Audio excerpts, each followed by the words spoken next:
নমস্কার। খোলা হওয়ার শুভ জন্মদিনে আমার সামান্য প্রয়াস। কবি অচিন্ত্যকুমার সেনগুপ্তের ছন্নছাড়া। গলির মোড়ে একটা গাছ দাঁড়িয়ে, গাছ না, গাছের প্রেতচ্ছায়া, আঁকা বাঁকা শুকনো কতগুলো কাঠের কঙ্কাল শূন্যের দিকে এলোমেলো তুলে দেওয়া। রুক্ষ রুষ্ট রিক্ত জীর্ণ, লতা নেই, পাতা নেই, ছায়া নেই, ছাল বাকল নেই, নেই কোথাও এক আঁচড় সবুজের প্রতিশ্রুতি, এক বিন্দু সরসের সম্ভাবনা। ওই পথ দিয়ে জরুরি কাজে যাচ্ছিলাম ট্যাক্সি করে। ড্রাইভার বললে, ওদিকে যাব না, দেখছেন না ছন্ন ছাড়া কটা বেকার ছোকরা রাস্তার মাঝখানে দাঁড়িয়ে আড্ডা দিচ্ছে, চোঙা প্যান্ট, চোখা জুতো, রোখা মেজাজ, ঠোকা কপাল। ওখান দিয়ে গেলেই গাড়ি থামিয়ে লেফট চাইবে, বলবে হাওয়া খাওয়ান। কারা ওরা? চেনেন না ওদের? ওরা বিরাট এক নৈরাজ্যের বাসিন্দে। ওদের কিছু নেই, হিত নেই, ভিত নেই, রীতি নেই, নীতি নেই, আইন নেই, কানুন নেই, বিনয় নেই, ভদ্রতা নেই, শ্লীলতা, শালীনতা নেই। ঘেঁষবেন না ওদের কাছে। কেন নেই? ওরা যে নৈরাজ্যের বাসিন্দে। ওদের জন্য কলেজে সিট নেই, অফিসে চাকরি নেই, কারখানায় কাজ নেই, ট্রামে বাসে জায়গা নেই, খেলায় মেলায় টিকিট নেই, হাসপাতালে বেড নেই, বাড়িতে ঘর নেই, খেলবার মাঠ নেই, অনুসরণ করবার নেতা নেই, প্রেরণা জোগানোর জন্য প্রেম নেই, ওদের প্রতি সম্ভাষণে কারো দরদ নেই। ঘরে বাইরে উদাহরণ যা আছে তা ক্ষুধাহরণের সুধাখরণের উদাহরণ নয়, তা সুধাহরণের ক্ষুধাভরণের উদাহরণ। শুধু নিজের দিকে ঝোল টানা। এক ছিল মধ্যবিত্ত বাড়ির এক চিলতে ফালতু একটা রক, তাও দিয়েছিল পাট করে। তাই এখন পথে এসে দাঁড়িয়েছে সড়কের মাঝখানে। কোথা থেকে আসছে সেই অতীতের স্মৃতি নেই, কোথায় দাঁড়িয়ে আছে সেই বর্তমানের গতি নেই, কোথায় চলেছে নেই সেই ভবিষ্যতের ঠিকানা। সেচহীন ক্ষেত, মণিহীন চোখ, চোখহীন মুখ, একটা স্ফুলিঙ্গহীন ভিজে বারুদের স্তূপ। আমি বললুম, না, ওখান দিয়েই যাব, ওখান দিয়েই আমার শর্টকাট। ওদের কাছাকাছি যেতেই মুখ বাড়িয়ে জিজ্ঞাসা করলুম, তোমাদের ট্যাক্সি লাগবে? লেফট চাই?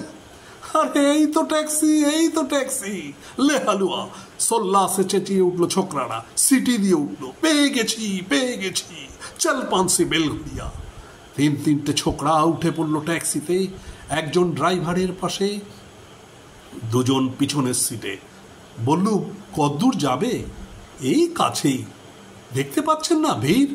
সিনেমা নয়, জলসা নয়, নয় কোনো ফিল্মি তারকার অভ্যর্থনা। একটা নিরীহ লোক গাড়ি চাপা পড়েছে, চাপা দিয়ে গাড়িটা উধাও। আমাদের দলের কয়েকজন গাড়িটার পিছনে ধাওয়া করেছে। আমরা খালি ট্যাক্সি খুঁজছি। কে সেই লোক?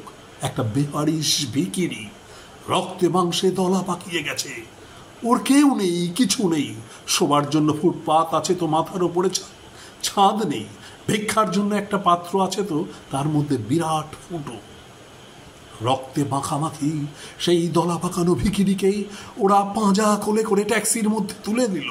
চেঁচিয়ে উঠল, সমস্যারে আনন্দে ঝংকৃতে, প্রাণ আছে, প্রাণ আছে।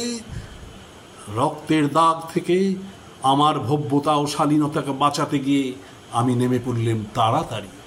তারপর সহসা শহরের সমস্ত কর্কশে, কঠিনে, সিমেন্টে, কংক্রিটে, ইটে, কাঠে, পিচে, পাথরে, দেওয়ালে দেওয়ালে বেজে উঠল এক দুর্বার উচ্চারণ এবং প্রত্যয়ের তপ্ত শঙ্খধ্বনি। প্রাণ আছে, এখনো প্রাণ আছে, প্রাণ থাকলে স্থান আছে, মান আছে, সমস্ত বাধা নিষেধের বাইরেও আছে অস্তিত্বের অধিকার। ফিরে আসতেই দেখি গলির মোড়ে গাছের সেই শুকনো বৈরাগ্য বিদীর্ণ করে বেরিয়ে পড়েছে হাজার হাজার সোনালি কচি পাতা। মর্মরিত হচ্ছে বাতাসে, দেখতে দেখতে গুচ্ছে গুচ্ছে উল্লাসে উঠছে ফুল। ঢেলে দিয়েছে বুকের সুগন্ধ। উড়ে এসেছে রং বেরঙের পাখি, শুরু করেছে কলকণ্ঠের কাকলি। ধীরে ধীরে স্থানপত্রপুঞ্জে ফেলেছে স্নেহার্দ্র দীর্ঘ ছায়া, যেন কোন শ্যামল আত্মীয়তা। অবিশ্বাস্য চোখে চেয়ে দেখলুম কোঠরের প্রচ্ছন্নে মাধুর্যের বিস্তীর্ণ আয়োজন। প্রাণ আছে, শুধু প্রাণী এক, আশ্চর্য সম্পদ, এক ক্ষমাহীন আশা, এক মৃত্যুহীন মর্যাদা।